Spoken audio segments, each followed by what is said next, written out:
Madam आपण जानिथिबे सालेपुर रो रसगोल्ला पसंद ना कटक रो दही बरा पसंद? आमे हेलु खांटी कटकिया आम पाई प्रथम होउची दहीबरा आलुदम। कटक रे काहे दही बरा आपण पसंद? आमे छोट बेलु दहीबरा खाई की बढिछु। जदि आपण मो टिके मो स्टोरी कहबी मो कन्वेंट स्कूल रे पढे आम स्कूल बाहर सुभाष बोली थरी आप जानि छथि कि सुभाष भाई को आमे तागर गुगनी से नै के आसंती तो सेते बेले हमको पॉकेट मनी 5 टंका दियंती तो आमे घरे बहुत रिक्वेस्ट करी कि सप्ताह को 2-3 थरे से पॉकेट मनी नो हम संग माने एंड से सुभाष रा गुगनी खाओ तो दहीबरा होची हमर परिचय छोट बेलु आमे बड़ हेची दहीबरा आलुदम देखि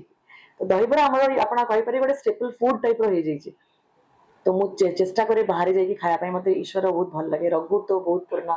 त्रिनाथ भी बहुत भल लगे स्टेडियम रे भी जाए बेले बेले और जते बेले न जाय पाए मु इवन घरे भी मगे की देवा एकदम खाए प्लस जे गेस्ट आसंती बाहर